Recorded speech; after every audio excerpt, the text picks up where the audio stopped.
And while we wait, for those of you who don't know me, my name is Natasha McAllister. And welcome to our first KZN virtual event. We're very excited to be kicking off this event this morning. And we hope to be doing these events on a monthly basis since we can't do our monthly coffee meetings. So yeah, we're wanting to connect with everyone in this forum.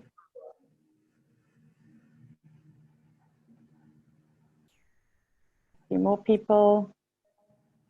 Morning, Vilma, Nirmala.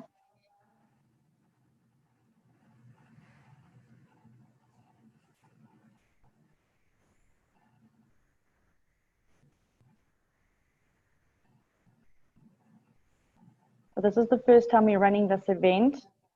I'm a bit new to technology, so we're just going to see how this works. Please bear with us if there's any glitches, but I think Elaine has been doing a few of these already. So Elaine's familiar with the way Zoom works. Hey, Elaine? I am 100%, and we're going to be great. Morning, Natasha. Morning, Elaine. Morning, everybody. Good morning, Brenda. How are you? I'm wonderful, thank you. I've got my video off because I'm not looking my greatest. In your PJs. Yes. I don't even have my, they're talking about the Zoom suits. I don't even have my Zoom suits on. Pajama pants and slippers and with a lipstick. Yes. Yeah. Welcome. I love your new look. Good to see everybody. Hey, it's been a while. Who would have thought the year would have turned out like this, hey?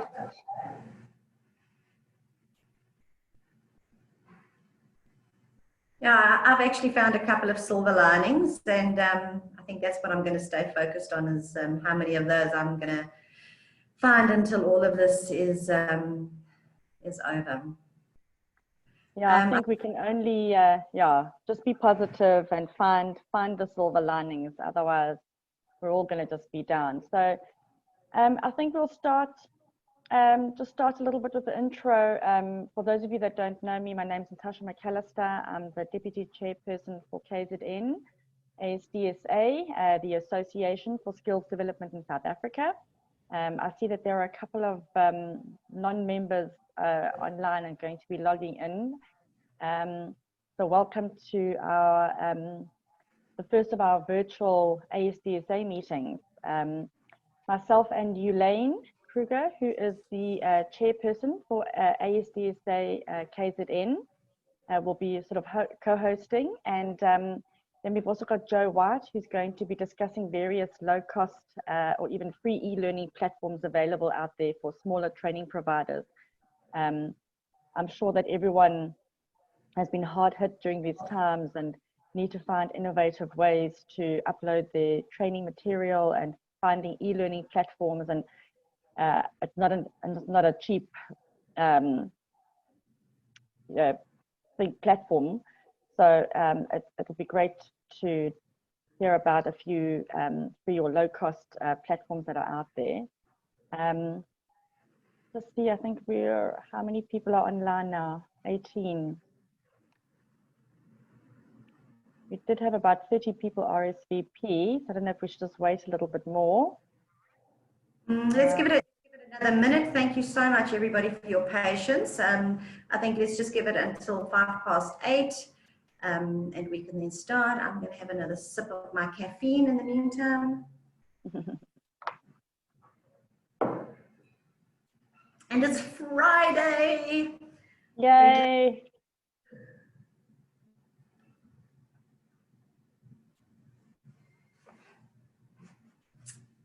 What I am going to do is... Morning, Joe and Smart. I see you sharing the same screen.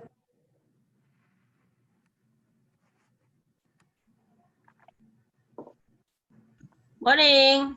Hi, everyone. Good morning. Hi. How's everyone? How are you guys doing? Doing well, thank you. That's good. That's good.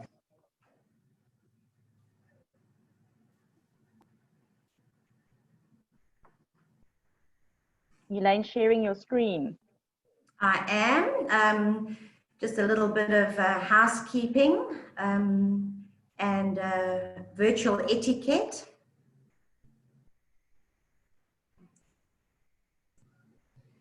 So I'm going to just run you through this quickly. All right, you've already, now that everybody's logged in, they would have already have selected an audio channel on Zoom. All guest microphones will be muted, but you are able to unmute yourself. If you do want to say, if you do want to share anything, you are welcome to share it in the chat box or raise your hand. Please switch your videos off if the connection is unstable on your side. That would be your video, and then please do participate in any of the pop-up questions during the session by selecting an answer on the screen. We are going to be running a poll. And then to open the chat box, select the chat icon at the bottom of the screen, and then, yeah, please contribute any comments or questions that you want us to address. If we don't get to all of the questions today, we're definitely going to make a note of them, and we'll be able to give you feedback during the course of next week. And our contact details are on the very bottom of that slide. Yeah, please feel free to get in contact with us at any stage. The email address for KZN is, as you know, kzn@asdsa.org.za. I, myself, Natasha McAllister, Regional Chair, I'm the one who does sit behind the email account. So anyone that wants to chat to us or have any queries or concerns or want to ask for assistance, please feel free to email us at any point in time.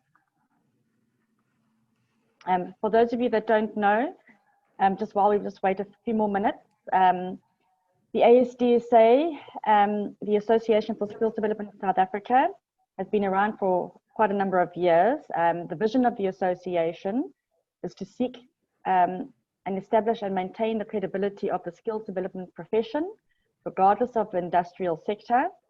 We represent skills development practitioners and skills development administrators, including facilitators, assessors, moderators, training providers, and also anyone, HR consultants or anyone, skills development managers that are in that arena, private training providers. So we really are a collective voice for the skills development platform. So yeah, I think we can maybe start kicking it off. Elaine? All right, super. Thank you so much, Natasha, my right-hand man. I'd also just like to say thank you very much for our background engineer, very deserving of that title, Angelique. She sits in the Western Cape, and she is the one who puts all of these virtual events together for us nationally, which is fantastic. I'd also like to welcome our national chairperson of the ASDSA, Sharon van den Heerfer. Welcome, Sharon. Thank you so much for joining us today. All right, we've done the welcomes, and this is what is on the agenda for today. We're going to have a look at what the KZN committee has been up to. We're going to give you a little bit of a legislative update. We're going to do a poll, a brief on some of the available resources. Joe's been doing a lot of work behind the scenes in order to get some information together for you, which I believe you'll find very helpful. And then I think for me, this is the most important part of today. I mean, it's always great for us to information share with you, but it's absolutely imperative for us that we get feedback from you, because that's going to allow us to better serve the people and the members in the ASDSA. Then we're also going to have a little bit of a discussion on drawing on some of our internal resources. And yes, like Natasha said, who it is that we represent, HR and talent professionals, freelance professionals, and skills development providers. All right, I'm going to start with what we have been up to behind the scenes. So naturally, the members or the committees in the ASDSA nationally also, a lot of us run our own businesses or our own regions. So I think when COVID hit, we all went into survival mode and had to focus first and foremost on our own survival, which is what we did. And now that we've come out of that space, head above water again, finding the silver linings in what we're experiencing, we are now able to get back into the swing of things in serving our members in terms of support and information sharing. So what we have been focusing on is there are two forums that we've set up. The one is a forum to discuss our professional designations. That is the Skills Development Technician, Skills Development Practitioner, and the Skills Development Master. I think there are approximately 35 people nationally who already have been awarded these designations. And we put the forum together so that we could rework some of the designations, I think the master in particular, with the intention of making it more achievable and relevant to individuals who are keen to obtain those designations. The other forum that we started was the Skills Development Provider Resource Research Forum, and that was sort of set up or started by Joe, who had a lot of questions around, you know, what everybody else is doing in light of the crisis and how it's impacting training providers and budget spends for corporates and companies, and what sort of resources are available for learners. I think at the end of the day, in the skills development arena, it's great that we can check boxes for, you know, for corporates, for our clients, or even for our own businesses. But at the end of the day, it's the learners who are going to be advantaged or disadvantaged at the end of the day. And then we're going to be launching a survey. Our national chairperson, Sharon, is going to be putting that together, and we should have that off the ground in the next 2 weeks. And we would like to encourage you all to participate and be completely honest with regard to where it is that we can best serve you, especially in these changing times. In September, we are hoping to have a much bigger event. We've got a really incredible lucky draw that we're going to be having. We'll have survey result feedbacks for you, and that's also going to equip us better to speak into the September event, into what it is that you need to hear from us. So yes, we'll get that information out to you. If I recall correctly, it's the 18th of September, but we will send out email communication. Right, if I have a look at the next legislative update, I think you know what I'm going to do. Joe, are you ready to share with us? Yes, I can. All right, fantastic. So I'm going to stop sharing on my side, and then I'll reshare again, you know, presentation again.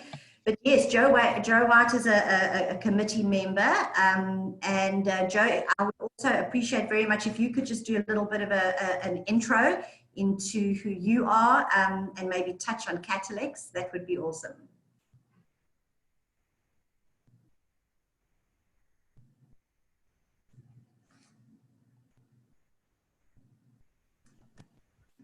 Joe, are you there?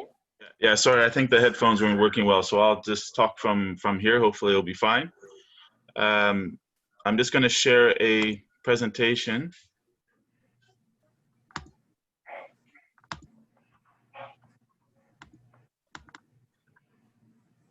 Can you guys all see that? Yes, we can. Okay. Yeah, so I was just going to give some updates on some things that we've identified. This isn't a comprehensive view, but just a brief update on some of the things that are out there, particularly to help training providers, but also for SDFs to be aware of.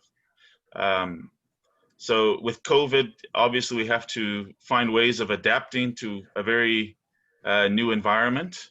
And there are a number of resources out there that we've been exploring. As Elaine asked, just a brief background on myself. I lead a company called Catalyx, and we design and implement projects for corporates, particularly in the broader BE framework, but around skills development, enterprise development, social development, etc. And we do a lot of short courses. So we train about 10,000 people a year in job readiness and then place them into employment. So those are the kinds of things that we do. And this crisis has affected our programs quite significantly. So we've had to really adapt. So the one thing that we've had to look at is moving live training to virtual. And the one component of that is the LMS online platforms. We've explored several. I'll get into that in detail, a little bit more detail. The other issue is the data costs that are associated with live, online training. The third issue is infrastructure, and then the around the devices that people have, and the access, to connectivity, etc. And then the last issue is the skill spend that is being cut significantly because businesses are struggling to survive in this time. So I just wanted to touch on all those areas. First one, the LMS platforms. There are many out there.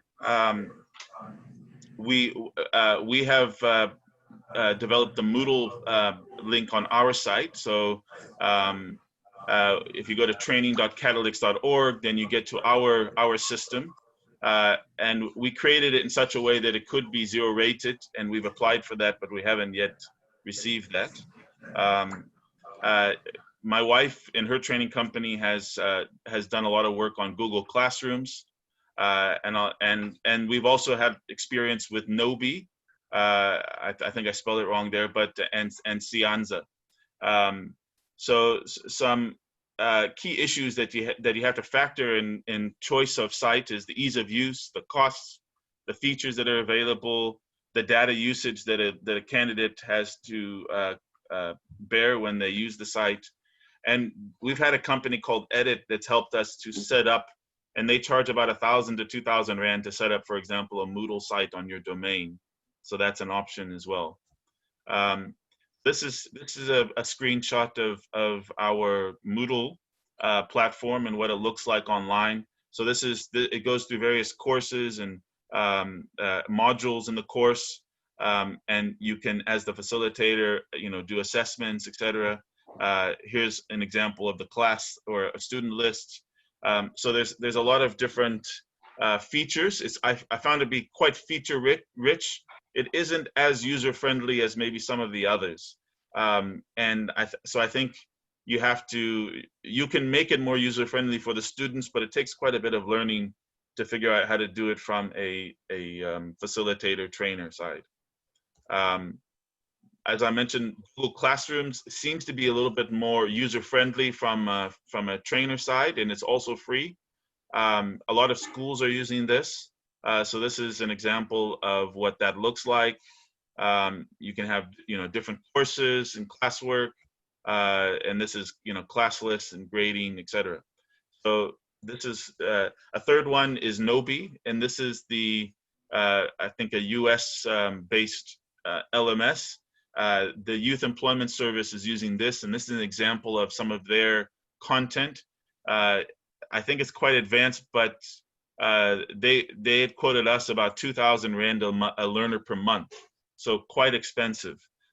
So that's an option out there. It seems to be quite user friendly, a lot of media and content, and this is really designed for the smartphone. I didn't put other providers on there, but there's a number of other training providers, LMS systems that are out there. I know Elaine uses one, and that also the challenge is the cost that is associated with some of the private ones. The second issue I wanted to highlight was how we have to adapt our programs with the infrastructure issues. So we have the issue with people not having laptops, not having tablets. There's the connectivity issues. There's the live training, safety issues. So one thing we've done, not just for students, but we have for our staff who are working remotely, we have created a guide, and I'll share a link to that after this.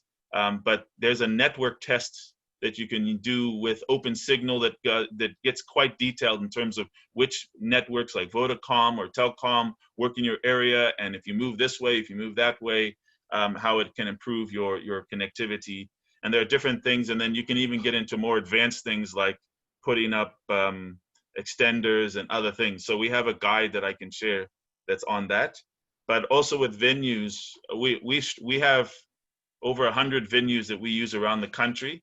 And many of them are not accessible anymore because they've closed the venues, or some we don't feel are safe enough because they may not have the resources like community halls or libraries to have their safety protocol. So we've done a whole new search for appropriate venues, and of course the cost has gone up for us to do that. But we also have created a guide around using live venues and protocols. So if anybody wants to see what we've done, I'm happy to share.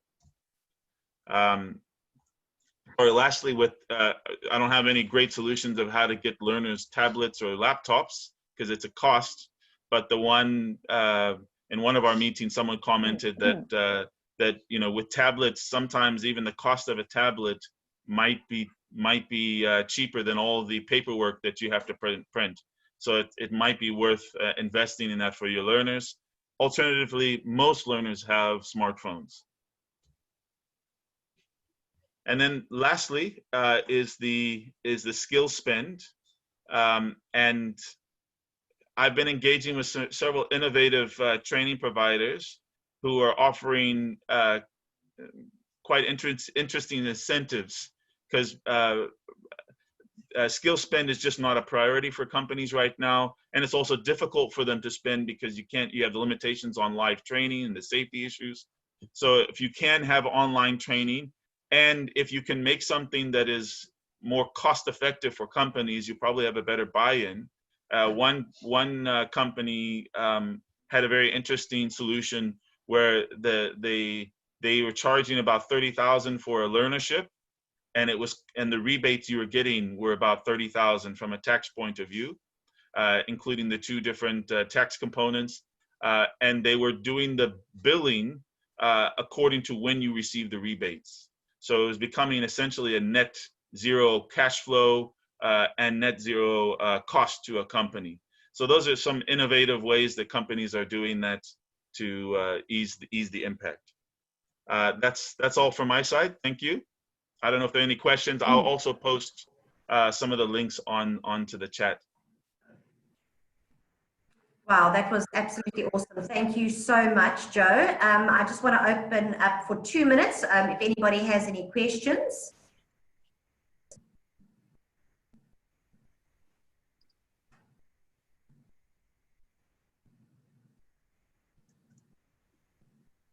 Hi, Elaine.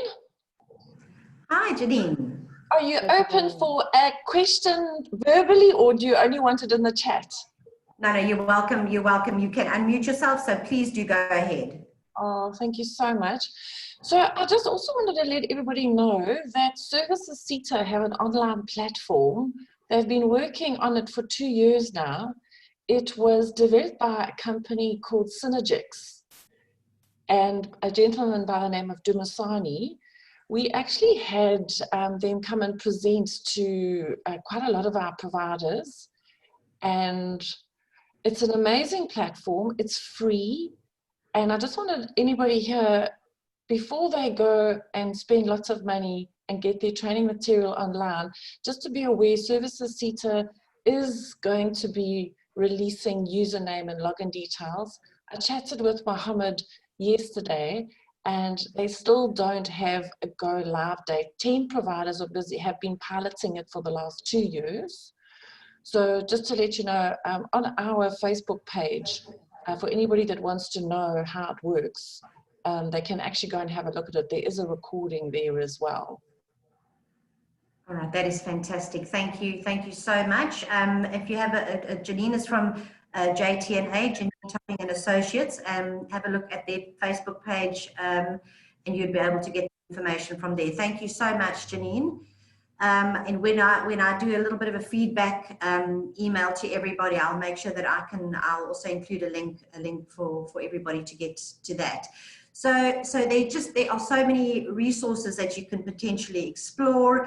And I think our focus is on the fact that SMEs are, maybe the big corporates, the blue chip companies, the listed companies, they can afford to spend R500,000 on learner management systems, etc.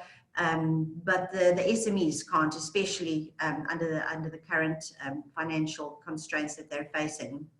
So thank you so much, Joe, and thank you, Janine, for that. I'm going to share my screen again. Sorry, Elaine, can Yes. I somehow missed the one slide on the zero rated. Can I just quickly share that? Yeah, sure. I don't know how I skipped it, but the other issue is data costs, and I'll send a link to a number of zero rated organizations that already have approval. The other option is reverse billing. Reverse billing is quite expensive. I think Telkom was about the cheapest, is about 120 Rand a gigabyte to do that, so it's expensive. The thing you have to also be aware of online is the content, making sure that the sizes are low in terms of the files.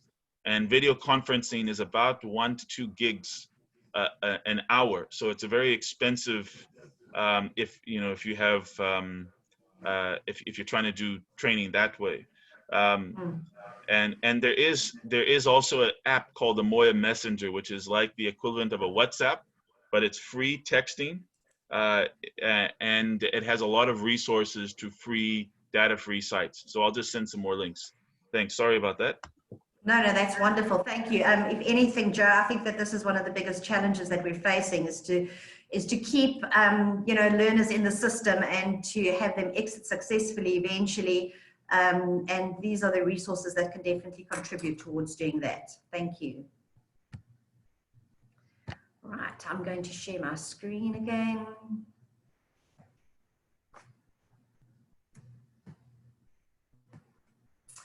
Right, if we have a look at some of the legislative updates, then this is also a slide that I'm going to be sending through to everybody. I think we're all aware that the submission dates moved from April to June and then to the end of July. The SDL payment holiday, this is quite an interesting one, because a lot of the companies actually thought that it would be voluntary, but it turns out that it actually wasn't voluntary, and that section on the e-filing was actually grayed out. So clients, organizations were not able to contribute SDL irrespective of what they had said initially. And they were then informed by SETA that they would not become eligible for the DG funding if they did not pay their SDL, naturally because they would have had a massive shortfall. SETAs are losing out on millions of rands due to the SDL payment holiday, and in total seeing a relief of about 6 billion. This results in less funding being available for discretionary grants, and even funds that were allocated might potentially be retracted. So I think stay in touch with your SETA so that you understand what is going on, and if they do retract any funds or let you know that you were not successful in your application for discretionary grant funding, make sure that it relates specifically to the SDL concern. And then another ridiculous notice that was released last week indicated that companies that did not pay their SDL will not even be eligible to receive the mandatory grant. So that's something that we're looking into a little bit more on our side. We want clarity. We want to know, is it everybody who's not going to be receiving their mandatory grants, or some companies or some SETAs? we'll investigate and give you some feedback on that. The QCTO gazetted a notice that all training providers whose accreditation expires in 2020 will receive automatic renewals for next year. TERS has been extended to August, and there are many CETAs that are hosting webinars now to discuss the impact of COVID-19. I've attended a couple. I would encourage you to do exactly the same thing. They do struggle a little bit in terms of technology. There's a lot of people who have got questions and who are attending these webinars, so it's difficult for them to get to everybody at the same time. So it is more of a blanket information sharing approach that they do, but please just do stay in touch with your CETAs. Legislative updates. I'm going to move on to the next one. Yes, thanks COVID. At this point, I'd like to open up the floor to our freelance professionals, to HR and talent professionals, to skills development providers, and anybody who also has any challenges related to learners. So if you could please come forward and share your challenges, if you've got any concerns that you want to raise. We are a resource pool, so there may be somebody in the meeting today or in the ASDSA members that will be able to answer your questions. So any questions from anybody?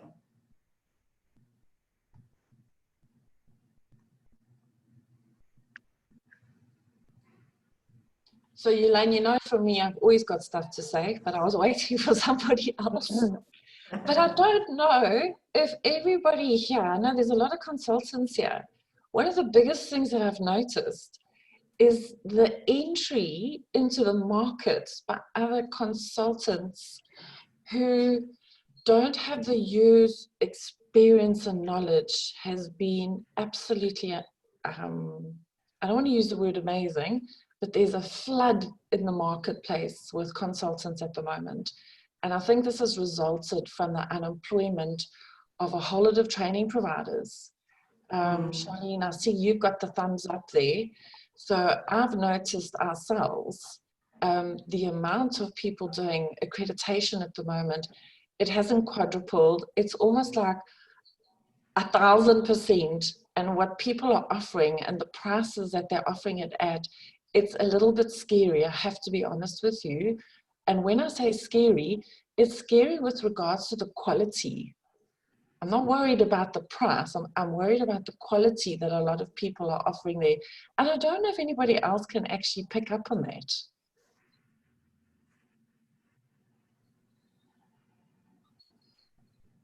Yeah, I don't know. I haven't experienced anything. Yeah, Janine and I actually had a coffee meeting a while ago, just having this conversation, and I have most definitely noticed that. And just to reiterate and emphasize what Janine has said, it's not really that we're worried about the competition or what they are charging, even though it is ridiculously low prices.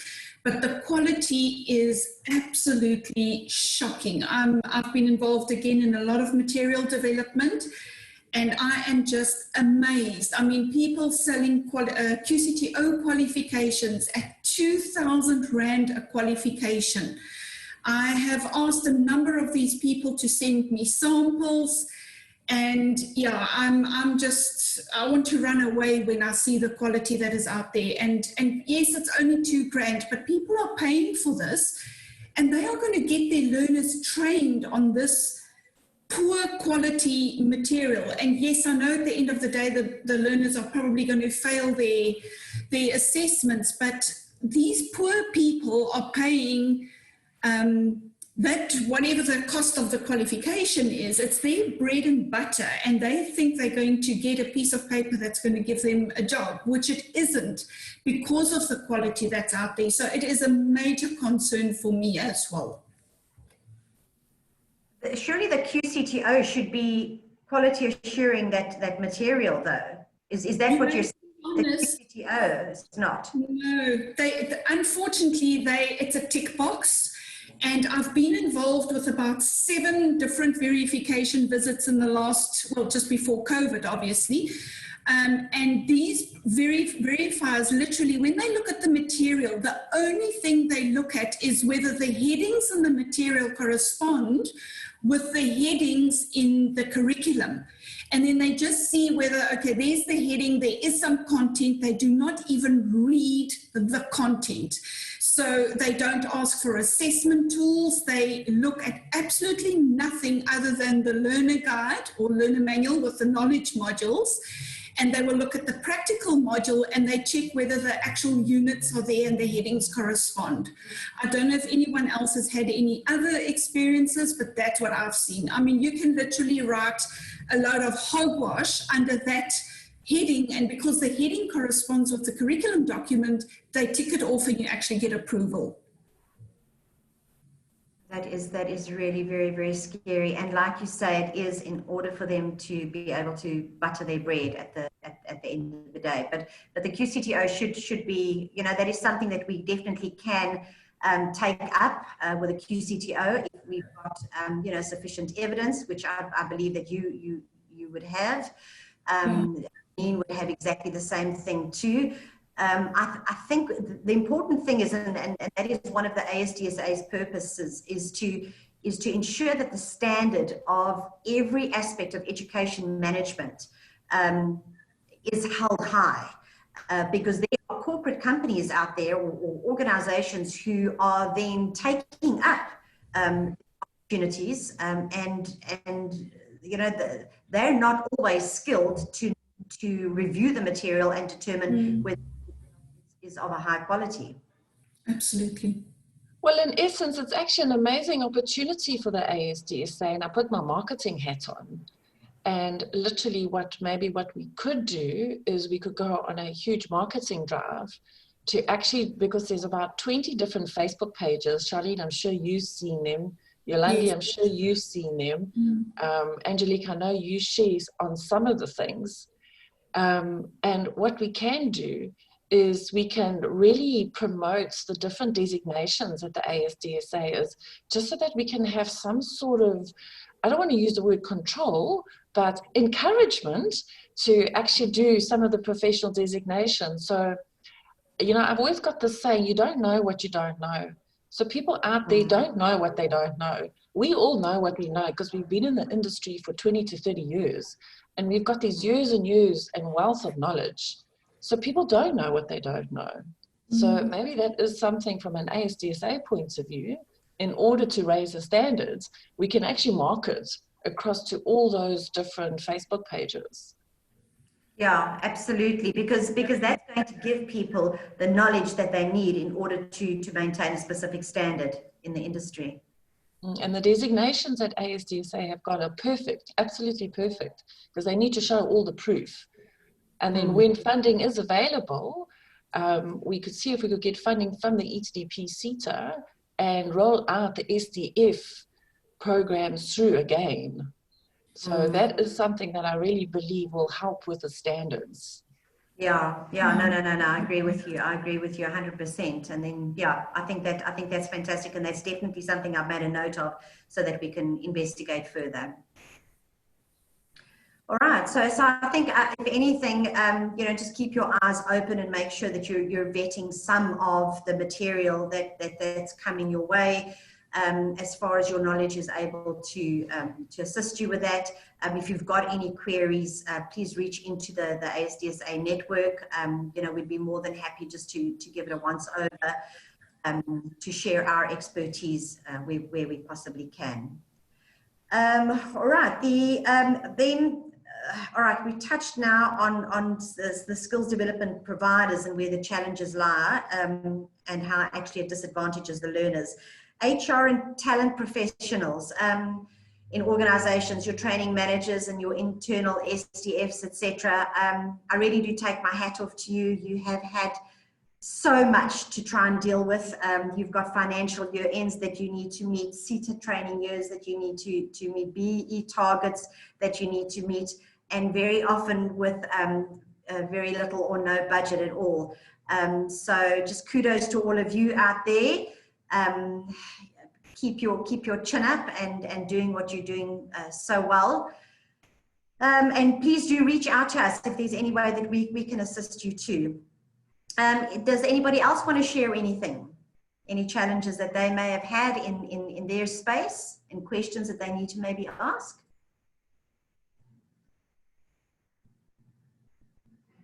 Nothing.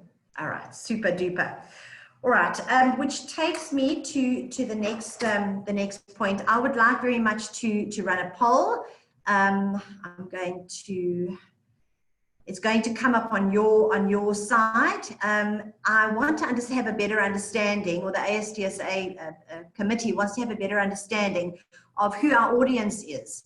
How, is it external SDFs, internal HR, L&D professionals, assessors, moderators, private training providers, just so that we can gauge who our audience is, because the intention for us is to be able to provide our service to all of these different professions. All right, I'm going to be sending it through. If you could please go to the polling. I'm going to give everybody about 2 minutes just to input their information. Can anybody see it?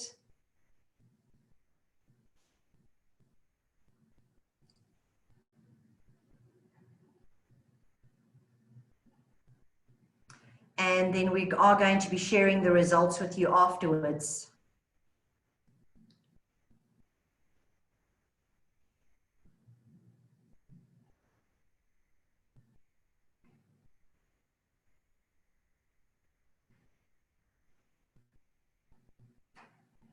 Just going to give it another few seconds.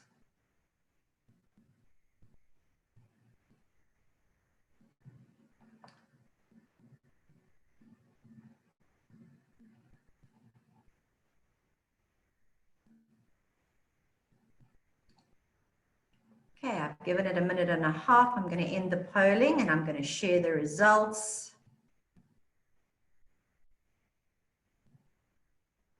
All right, can everybody see that? So the outcome there is that we have 13% attendees as external SDFs. For the internal HR L&D professionals, it's 22%. 9% are assessors and moderators, and 57% are private training providers. Right, fantastic. I'm glad that we've got a lot of private training providers, especially in light of Janine's content. Please remember that you are responsible and accountable to provide the learners who participate in your programs with an outstanding service and an achievement at the end of the day that's going to make them more marketable. I'm going to stop sharing over there. All right, thank you so much. All right, the last topic that I want to touch on today, and it's really also very much about what today's event is about. It's being in support of our members, of the SDFs, the freelance professionals, HR and talent professionals. And I want to talk to you about the value that there is in referrals in word of mouth. I think we all know we can place an ad or we can Google. There's lots of ways to obtain information, etc. But I think word of mouth is still the best method by which we can come by any sort of recommendations.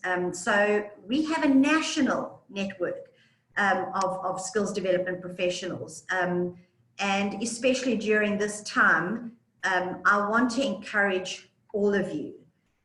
If you're not a member of the ASDSA, to please join up so that you can take advantage of this, but also to please reach into our network of skills development professionals, whether it be just a question that you may have. We've got BE specialists, we've got skills specialists, we've got assessors and moderators who have been assessors and moderators for the longest time. We've got a lot of quality assurance specialists. So please do reach into the network, communicate with us. If we don't have the answers ourselves, we will definitely find it out for you. just let us have the opportunity of being in your service. Right, ladies and gentlemen, that brings me to the end of today's meeting, and I want to encourage you to attend the September meeting. I am definitely going to send out invites for everybody to attend that one. Bring along your cup of coffee and a muffin, and it's going to be very informative, and we're going to give feedback on more detail of some of the things that were shared today, the survey, like I said, and give you a little bit more of a national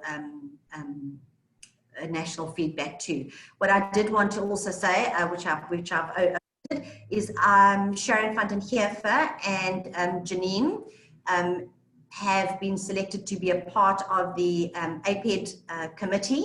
Janine, can you just give us a little bit of an update there so that our members and our audience can understand what the impact is there? So basically, APED's core focus is to actually liaise directly with the DHET, which is amazing. And we're involved in a lot of brainstorming with the entire industry. So APED really is the voice for private providers. There's a lot of stuff going on at the moment, which will be shared via social media in a week or two. So yeah, Elaine, I can just encourage everyone here just to go onto APED's website. They've got a brand new website that they've just put up. You can actually advertise your services on APED, and yeah, they're doing some really great work. That's fantastic. If there's anything that I took from there is the opportunity for all of our external SDFs, consultants and freelance professionals. Please go to the APED site and take advantage of that. I know that the struggle has been like very real for all of our external contractors. I'm going to open up the floor for one last opportunity for any questions and answers. Is there anything that anybody would like to share or ask?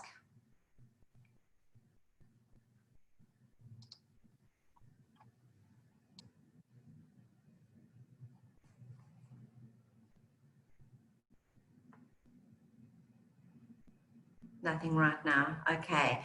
Ladies and gentlemen, I hope that this session was informative. We are going to be sharing. It was our first virtual session. Our next session in September is going to be filled with a lot more wonderful information. Thank you so much. And stay strong, keep your head above water, and reach into our network. Enjoy the rest of the day and your weekend. It's Friday. Thanks, Elaine. Bye. Have a lovely Bye. weekend, everybody. Enjoy, and we'll catch up next month again. Thank you. Bye. Thank you. Bye. Thanks, Shucks. Bye.